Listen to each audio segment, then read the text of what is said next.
se colocan al mismo tiempo o hay que poner uno y luego el otro?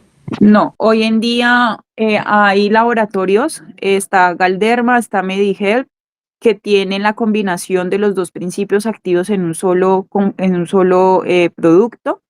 Tenemos lo que es la sudenina y tenemos lo que es el Epiduo. Está el Epiduo solito en gel, que es el Adapareno al 0,1% con el peróxido al 2,5%. Y está los Fortes o el PB de la sudenina, que está al 0,3 el adapaleno más peróxido al 2,5. Si yo por lo menos tengo ese paciente que tiene un acné comedogénico, que no está inflamado, por decirlo así, em, sino que básicamente es solamente como el comedón, la espinilla, yo le dejo un adapaleno solo. Pero si yo veo que hay comedones y ya hay algo de pápula eritematosa, una que otra pústula, pues ahí sí lo menciono con el peróxido. Aunque el peróxido, si ustedes buscan en la literatura, es de la primera línea, solo peróxido. Pero a mí me gusta mezclarlo, gusta darlo combinado. Ya, por ejemplo, niños de 9 años que empiezan ya con esos brotecitos, sí les dejo solo peróxido, porque el adapaleno está recomendado a partir de los 12 años. Entonces, a esos niños de 9, 10 años, 11 años, sí les pongo peróxido, que es el Benzac. Es solo peróxido y viene al 5% y viene al 10%, el peróxido de benzoilo. ¿Listo? Lo otro, si por ejemplo yo tengo un paciente que tiene los comedones, tiene las pápulas, las pústulas, ya tiene manchitas, tiene esas máculas inflamatorias residuales, me gusta mucho el ácido acelaico porque tiene también efecto despigmentante. Actúa sobre la melanogénesis, el ácido acelaico. Entonces también, a medida que voy tratando, porque el ácido acelaico tiene acción antibiótica, a medida que voy tratando esa inflamación, voy también mejorando la parte de la secuela que sería la mancha. El ácido acelaico también está indicado en pacientes que tienen acné secundario a trastornos hormonales. También les va muy, muy bien.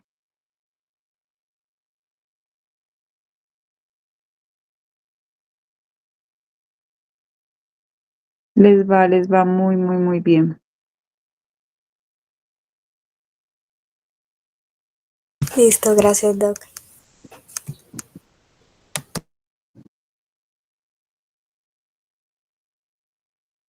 Lo otro es, supongamos, bueno, un ejemplo, por lo menos un paciente que va, la rutina mías a nivel de, hablo siempre de rutina facial más el producto del medicamento. Deben, pues como hablaron ahorita dentro de la fisiopatología, estos son 4 mecanismos fisiopatológicos que suceden en la piel para que el paciente tenga acné, pero es multifactorial, es desencadenado por muchos, muchos factores desencadenantes. Entonces, en la fisiopatología tenemos el aumento en la producción de grasa, de sebo, por la glándula sebácea. ¿Listo? Tenemos la hiperqueratinización, que es ese taponamiento folicular, ya sea por el mismo sebo o por las queratinas que tiene la piel o por las impurezas. Los mismos productos que nos aplicamos en nuestra rutina, el protector solar, la crema hidratante, con el tiempo, si no tenemos unas buenas limpiezas, eso también se acumula y eso también contribuye a la irritación del folículo. Tenemos también que todo esto hace, si hay un taponamiento folicular internamente, la glándula se empieza a ensachar, a dilatar, a inflamar más y empieza a liberarse toda la cascada inflamatoria con la interleuquina 1, la interleuquina 6, el factor de necrosis tumoral. Y esto hace que se creen esas sustancias proinflamatorias y que haya mayor daño a nivel pues, local de la piel.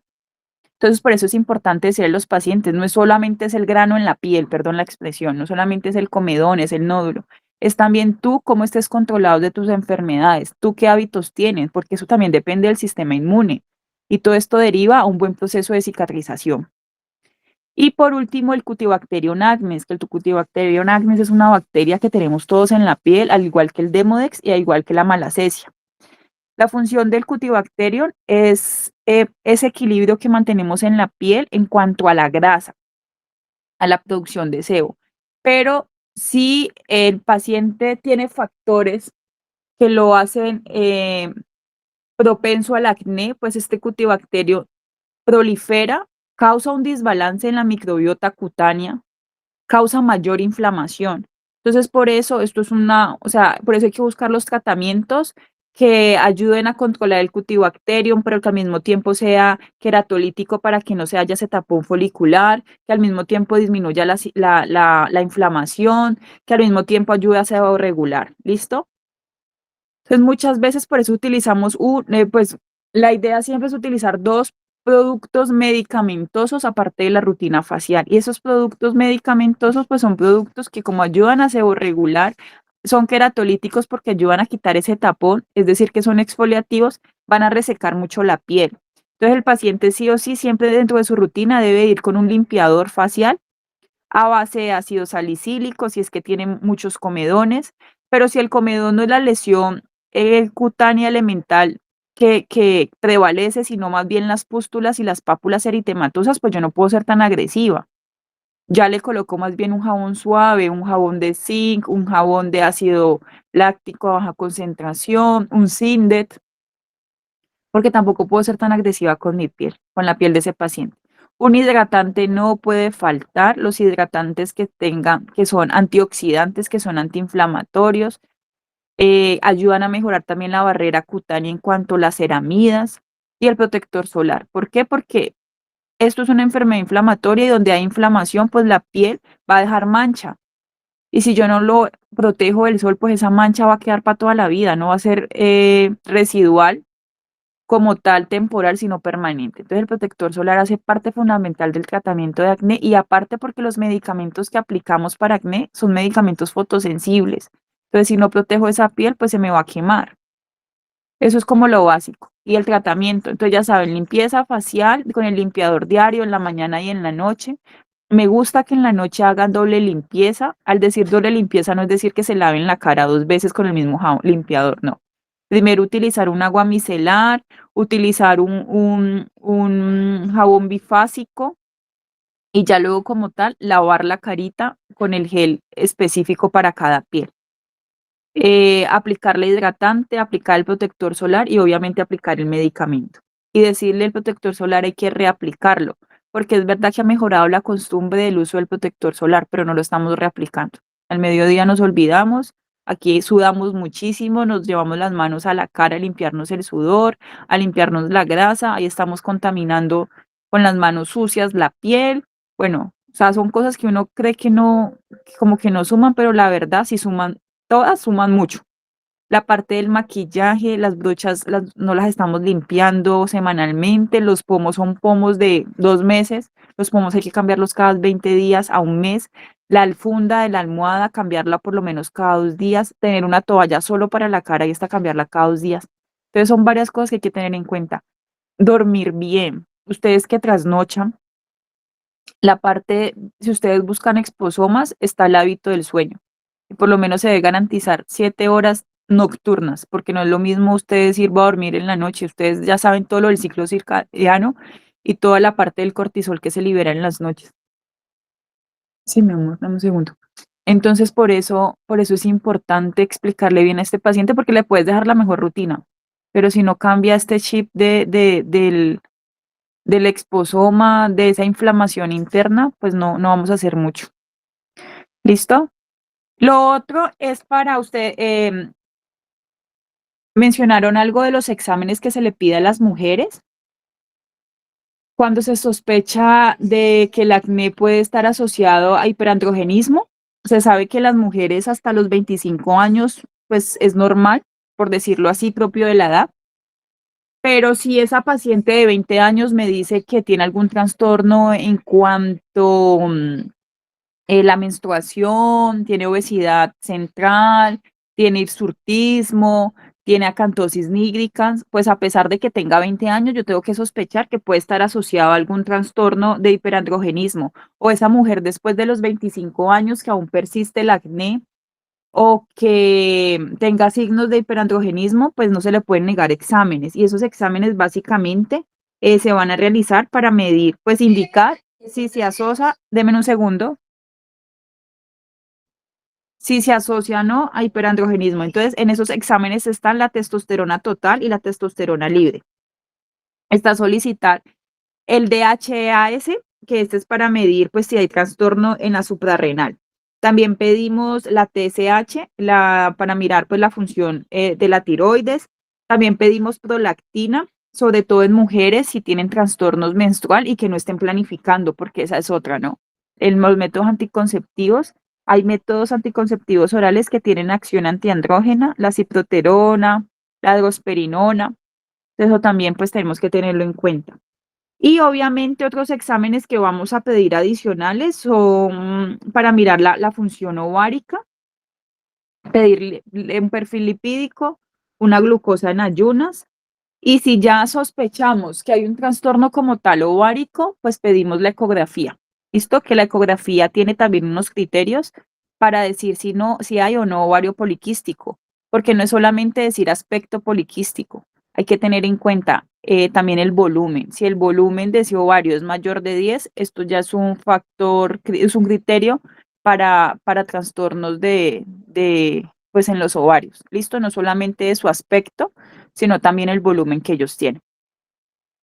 No es que a todas las mujeres se les va a pedir, uno tiene que enfocarla, revisarla de forma general. Tenés la parte del hisurtismo, que es ese vellito en el bigote, en el mentón, los bracitos más velluditos de lo normal, la línea alba más velludita de lo normal, como son otros ciclos menstruales, son irregulares, tienes amenorrea, está asociado en el método anticonceptivo.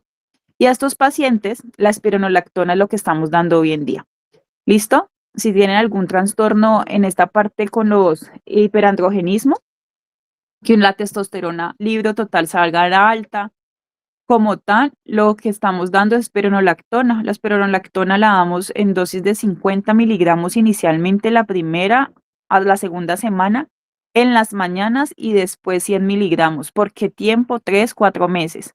Obviamente mirar si es un paciente hipertenso, darle las recomendaciones, puede sentir sudoración excesiva, mareos, dolor de cabeza, asociado pues al uso de la espironolactona en mujeres. ¿Listo?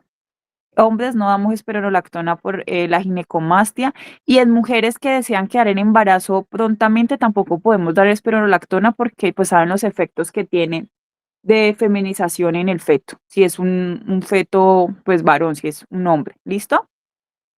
La metformina a dosis de 500 también yo metformina no he utilizado para acné, espironolactona sí, pero también está reportada en la guía la parte de la metformina para ayudar a controlar pues esa parte metabólica asociada a trastornos o manifestaciones con acné. Bueno, ¿hay alguna duda?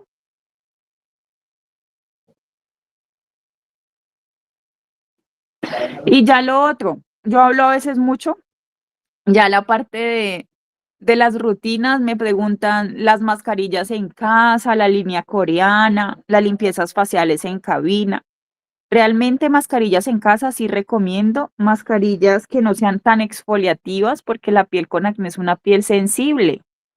Entonces, si van a colocarle esos gránulos exfoliantes, lo que podemos hacer son microabrasiones y lastimarla más. Entonces, sí recomiendo una mascarilla calmante a base de té verde, de arcilla, velos de rosa para colocar una vez a la semana sin manipular las lesiones. Solamente es colocarla, ayuda a refrescar, ayuda a calmar, hidratar, para de contar. Las limpiezas faciales en cabina las recomiendo dependiendo el grado. Si es un acné que está muy inflamatorio, muy comedogénico, recomiendo una limpieza mensual hasta que se logre bajar ese brote. Una vez bajado el brote controlado, recomiendo limpiezas faciales máximo de tiempo cada 2 meses. O sea, lo ideal sería mensual, pero si no puede, cada 2 meses sería perfecto. Y hay muchos tipos de limpiezas. Hay limpiezas faciales profundas en las cuales la extracción se hace manual. Y hoy en día hay dispositivos que ayudan a hacer extracción, pero no manual, sino por la succión o por medio de vibración, se extraen las impurezas como tal. Están los peeling, que los peeling son limpiezas también, en las cuales se aplican productos químicos a bases ácidos, pero esos productos son derivados de la leche, de frutas cítricas, en los cuales lo que buscan es ocasionar una exfoliación, remover esa capa córnea que está en la epidermis y asimismo hacer que ese pigmento que está acumulado en la capa córnea, esa parte de ese tapón folicular, esa espinilla, por decirlo así, se pueda remover más rápidamente y también ayuda a desinflamar. Están las microagujas con el dermapeno, el nanopor, que esto lo que hace es básicamente ocasionar unos microcanales en los cuales se van a aplicar, después de abrir esos microcanales, productos que ayudan a desinflamar, que ayudan a hidratar la piel. Y la idea de abrir esos microcanales es producir colágeno y elastina para favorecer la parte pues de la cicatrización. Está ya cuando ya el acné no está activo, podemos utilizar la radiofrecuencia fraccionada con microagujas, que este también abre microcanales en la piel, pero por medio de calor estimula también colágeno y elastina. Está la subcisión ya para tratar cicatrices, que este es por medio de una cánula a nivel intradérmico. Se ingresa esa cánula y la idea es romper esos tractos fibrosos que están retrayendo la piel en cicatrices que picahielo o en Bobscar. Está el láser de CO2, que es un láser de longitud de onda larga, penetra pues profundamente la piel y la idea de él es que por medio también de unos microcanales se puede aplicar medicamentos que ayudan a mejorar la cicatrización y también a estimular colágeno, es un bioestimulador de colágeno. Están también los rellenos autólogos con grasa, los bioestimuladores de colágeno como el Radies, que también ayudan a, pues, a estimular colágeno, obviamente, para mejorar la cicatrización. Pero esos pacientes en los cuales queremos trabajar cicatrices o mejorar la apariencia de la piel, hay que recomendarle que se necesitan varias sesiones y muchas veces un tratamiento complementa el otro. Entonces, hacer un paquete de radiofrecuencia, con la parte de las limpiezas faciales, con el láser de CO2 para obtener buenos resultados. ¿Listo?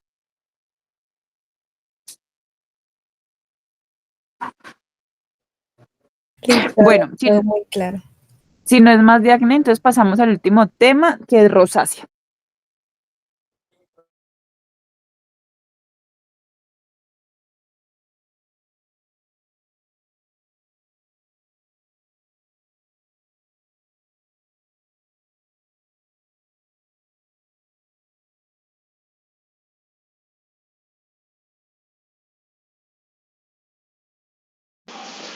Listo. A ver.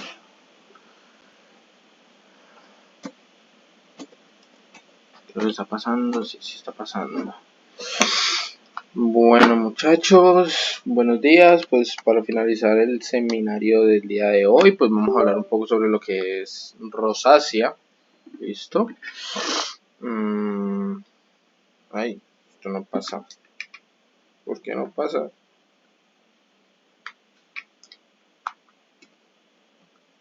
Esto no pasa. Ya. Bueno, ¿qué es la rosácea? Clínicamente, o la podemos, se define como una dermatosis inflamatoria crónica por una combinación variable de distintos fenómenos de índole vascular, inflamatoria, papulopustulosas, y en algunos casos con cambios hiperplásicos. Se define pues ya como tal clínicamente por diferentes fenotipos primarios y secundarios, y su diagnóstico se va a basar principalmente en la presencia de uno o más de estos fenotipos o en la combinación de fenotipos primarios y secundarios. Principalmente debe estar la presencia de un fenotipo primario o una característica primaria para nosotros hablar de lo que es una rosácea. Entonces es un trastorno crónico que afecta principalmente convexidades de la parte central del rostro, lo que son mejilla, nariz, mentón, frente. Y pues es un síndrome o tipología que abarca diferentes signos y síntomas, como ya les mencioné, que en la mayoría de casos todas estas características pueden estar en un mismo paciente vistas o únicamente un solo síntoma, y suelen caracterizarse muchas veces por remisiones y exacerbaciones. La epidemiología como tal de la rosácea es una entidad con relativa frecuencia, del 1 al 22%, dependiendo de la región, la definición y los muestreos que se tomen. Es más frecuente en adultos entre los 30 y los 60 años de edad, Rara vez se logra ver en la adolescencia, en donde se debe descartar en algunos momentos, como más adelante se puede llegar a mirar, enfermedades autoinmunes. Es más frecuente en mujeres y en hombres. En mujeres es la forma eritematotelangiectásicas y la papulopustulosa, y en hombres es más frecuente las formas fimatosas, especialmente dentro de este apartado la rinofima. Es más característico o se ha visto más relacionado con personas que presenten un fototipo tipo 1 o tipo 2 y tienen mayor riesgo, pero esto puede ocurrir en todas las razas, en todos los fototipos, pero se puede llegar a subdiagnosticar en muchos casos. Y en Colombia es menos prevalente que en Europa por el fototipo que nosotros llegamos a presentar, pero esto también considera algunos subregistros como tal de esta enfermedad. Los factores de riesgo asociados a lo que va a ser la rosácea vamos a tener genéticos, exposición solar, el alcohol y algunos alimentos picantes o calientes que desencadenen algunos trastornos inflamatorios, los corticoides tópicos de uso prolongado, las alteraciones en el microbioma facial o de la piel de la cara, principalmente del Demodex, que es un ácaro que vive como tal ahí, y la disfunción muchas veces inmune innata, vascular o neurogénica de un paciente, por ejemplo, con una alteración inmunológica. En cuanto a la fisiopatología, se han estudiado muchas causas, muchas diferencias. Sin embargo, 4 de ellas son como las más apoyadas a día de hoy. Tenemos la disfunción vascular, la neurovasculatura y los canales de TRP, la respuesta inmune innata desregulada y el microbioma cutáneo. Hablando de la disfunción vascular, es una hipersensibilidad vasomotora con angiogénesis cutánea y una microvasculopatía. Significa eso que va a generar en el paciente el rubor y las telangiectasias persistentes que se ven, por ejemplo, en un subtipo de rosácea. Los tipos neurovasculares ya es como mediado por los neuropéptidos, receptores y todo el sistema nervioso que va a contribuir a la sensación de calor o a la sensación simpática que puede llevar a generar una vasodilatación. La respuesta inmune es una de las que más se ha podido llegar a relacionar, y es un aumento en el procesamiento anómalo de lo que es la catelicidina y una mayor actividad metabólica de la serina proteasa calicreín o la calicreín serina proteasa, como la quieran llamar, que son péptidos proinflamatorios que van a inducir este eritema e inflamación a nivel facial. Y pues el microbioma cutáneo, como les mencionaba, que es el Demodex, que es un ácaro que vive comensalmente en la piel, pero que cuando su número aumenta pueden llevar a producir endotoxinas y lipoproteínas que van a estimular la respuesta inmune innata y desencadenar todo el cuadro clínico que más adelante les voy a presentar.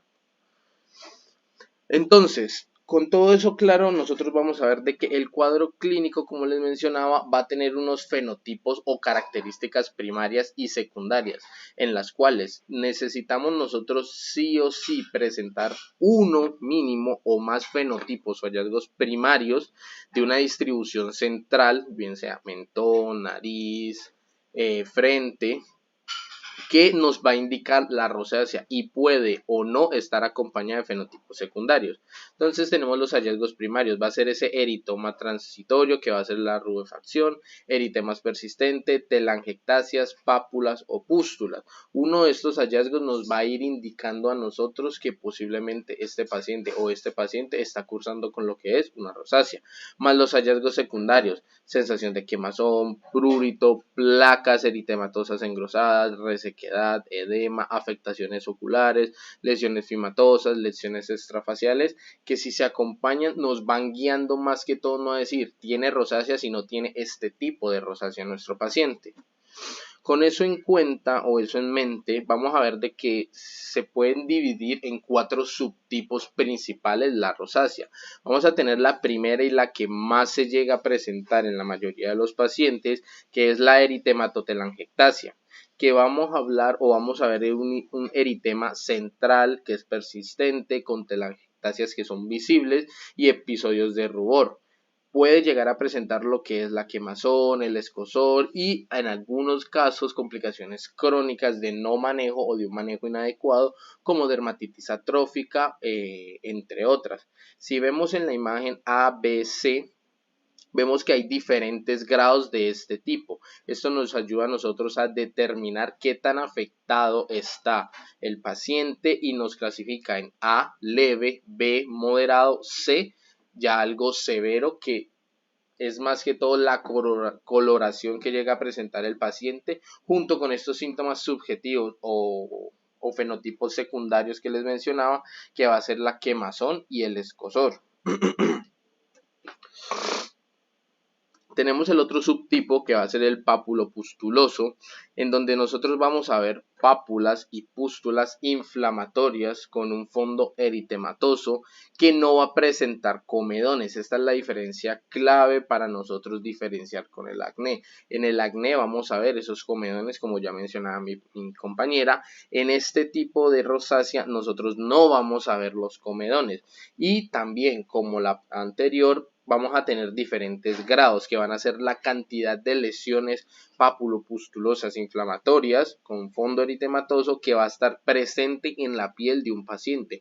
Pueden ser de grado leve, donde vamos a ver pocas lesiones como las imágenes de la izquierda, moderado las imágenes del centro, y ya casos severos con gran carga inflamatoria que va a requerir en muchos casos manejo inclusive hasta sistémico, con medicamentos sistémicos, para poder controlar toda esta respuesta que está generándose en el paciente en la cara.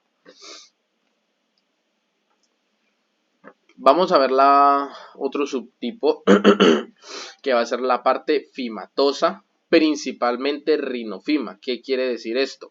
Que este tipo de fimatoso va a ser un engrosamiento cutáneo por hiperplasia de las glándulas sebáceas y una proliferación añadida del tejido fibroso. Se puede presentar en todas las zonas que les mencionaba. Puede ser en la frente, aquí en la nariz, en el mentón, pero principalmente se presenta este tipo de rosácea en la nariz, que la conocemos como la rinofimia. Si no estoy mal, en el mentón se llamaba genofimia, algo así, pero van a ser la mezcla muchas veces de pápulas, pústulas, nódulos, tumores fibróticos que se acentúan en un incremento de los orificios foliculares y las telangiectasias, y nos lleva a nosotros como muchas veces a una deformidad, lo que explicaban, de el sitio donde se esté generando, principalmente la nariz. Es por eso que pues vemos también los diferentes grados que pueden llegar a tener esta rosácea, y muchas veces el manejo de estos pacientes, más adelante se los explicaré, requiere de un manejo quirúrgico para poder, digámoslo así, como lisar todo ese tejido fibrótico y reemplazar o intentar hacer una menor progresión de esa hiperplasia de las glándulas sebáceas. Y vamos a tener el subtipo 4, que es una rosácea ocular, en donde vamos a tener unos síntomas algo ajenos a lo que estaríamos acostumbrados de ver, y van a ser síntomas como por ejemplo el ojo seco, sensación de cuerpo extraño, blefaritis, hiperemias conjuntivales, inyección conjuntival, disfunción de la glándula lagrimal, que puede proceder o coexistir con manifestaciones cutáneas. ¿Qué quiere decir esto? O sea, puede presentarse la parte de la rosácea cutánea normal que conocemos, pero que se extiende o se lleva o se va hacia la parte ocular, como si fuera una enfermedad oftalmológica, como les iba mencionando. Es importante recalcar esto, ¿por qué? Porque se va a necesitar una remisión, digamos, de carácter urgente con el oftalmólogo, porque nos puede llevar inclusive a tener alteraciones como queratitis, como blefaloqueratitis o como queratoconjuntivitis, que ya son de un manejo bastante extremo por parte de oftalmología. Sin embargo, es bastante raro, lo que decía, este tipo, pero al presentarse requiere como de una urgencia el ser valorada por las especialidades pertinentes. En cuanto a la anamnesis, pues vamos a tener nosotros muchas cosas por la cual nosotros llegar a preguntar o nosotros poder llegar a generar una historia clínica adecuada. Entonces vamos a tener unas preguntas claves para nosotros poder como sacar bien un diagnóstico, o ni siquiera un diagnóstico, sino poder diferenciar entre si esto es una rosácea, entre si esto es un acné, o entre si esto es una rosácea, qué tipo de rosácea es y qué manejo puedo ir enfocando. Entonces va a ser su inicio y curso, cuando comenzó, si fue gradual, los brotes como son, si tiene desencadenantes, por ejemplo la exposición al sol, a diferentes alimentos, a bebidas, también la parte emocional o psicológica, los cambios hormonales principalmente en mujeres, síntomas cutáneos acompañados o los fenotipos secundarios que les mencionaba, prurito, ardor, quemazón, dolor, por allá en algún momento puede llegar a ser sangrado por el mismo prurito, los síntomas oculares que está presentando el paciente si los tiene o no, el enrojecimiento, resequedades, fotofobias, alteraciones de la agudeza visual, sensaciones de arena o sensaciones malucas. Tratamientos previos es muy importante tener ese enfoque. ¿Esto por qué? Porque el paciente muchas veces dice, no, me salió esta cosita y ya. Posterior a eso dice, no, es que yo utilicé tal crema o utilicé tal medicamento, posiblemente ese medicamento que haya usado le exacerbó más un cuadro leve de rosácea o de rosácea, o para otra cosa que tomó puede haber sido la desencadenante para esto, principalmente con corticoides de uso tópico, antibióticos, los retinoides o procedimientos anteriores de láser. El impacto también psicosocial que llega a tener esta parte en la persona. ¿Por qué? Pues es la cara, es como su entrada hacia las personas, va a generar ansiedades, excitaciones sociales, puntuaciones pues en la escala de calidad de vida dermatológica para ver qué tan afectado está el paciente con esta condición que está presentando. La historia familiar de rosácea o los trastornos vasculares cutáneos también primarios o genéticos es un indicador bastante fuerte de que si alguna persona, principalmente en el primer grado de consanguinidad de tu familia, sufre de rosácea, posiblemente, no es que lo vaya a hacer, pero si tienes entre un 30 a 40% mayor probabilidad de poder llegar a presentar en algún momento de la vida la rosácea. Y los signos de alarma que nos llevan a nosotros a consultar de manera urgente a un servicio de urgencias: la disminución de la agudeza visual, dolor ocular intenso, lesiones que ya sean necrotizantes o como si estuviera haciendo una fascitis, infecciones secundarias aparentes o una progresión rápida en el engrosamiento nasal, debe de ser remitido de manera urgente. Con esto nosotros nos podemos dar una idea de cómo se va a ir enfocando el paciente y qué va a ser el tratamiento que puedo iniciar hasta que sea derivado pues. En cuanto al examen físico, pues se puede llegar a dividir como en 5 puntos, y es que es bastante importante no solamente recopilar toda la información, sino que en el examen físico nosotros detallar de manera clara y larga si es necesario cómo son las lesiones, cuántas lesiones son, si tiene bordes, si no tiene bordes, o sea, ser lo más detallado posible. ¿Por qué? Porque muchas veces estos pacientes llegan a nuestra consulta con el cuadro de manera aguda. Cuando ya se logran remitir o cuando ya llegan a un control o algo, lo ve otro especialista, otro colega, va a leer la historia y le va a decir a la paciente, no, es que mire, me pasó esto, esto y esto y esto, pero lo ven y dicen, venga, pero es que usted está muy bien. Entonces, tener una buena descripción no es solamente para poder ser un poco más específico, sino para poder ayudar al paciente con otra consulta de decir, venga, usted no tiene ahorita esto, pero sí nos puede llevar a nosotros a una idea de usted cómo estaba. Si puede llegar a tomar en consulta con el permiso del paciente fotografías para que en un futuro muestre cuál es el estado agudo suyo en caso de que no lo vaya a tener al momento de una consulta dermatológica.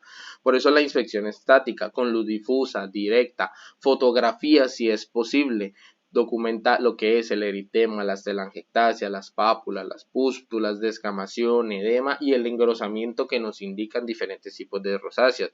La palpación, ver el estado, la textura, si hay engrosamiento, si hay sensibilidad, si hay ardor local, si se siente aumento de la temperatura al tacto. El examen ocular básico, también observar lo que es la conjuntiva, los párpados, secreciones, toda la parte de la película lagrimal, si se sospecha ojo seco, o sea, toda esta parte que nos indica a nosotros que necesita un manejo también asociado con oftalmología. Ahí, ya. Las lesiones, útil esto para poder hacer un seguimiento como tal de la patología y buscar los diagnósticos diferenciales, el acné vulgar, la dermatitis seborreica, el lupus, reacciones a corticoides, principalmente porque la más común presentación de rosácea es la eritematotelangiectasia, que muchas veces está asociada con la exposición al sol, con la fotosensibilidad, y se parece mucho también a lo que es ese eritema malar que puede presentarse en el lupus. Entonces puede llegar a ser como un diagnóstico diferencial en el cual nosotros debemos de pensar, principalmente pues también por la edad, el sexo, también por la parte de la región en donde estamos, que pues muchas veces es muy prevalente las enfermedades autoinmunes. Se acabó. Se acabó.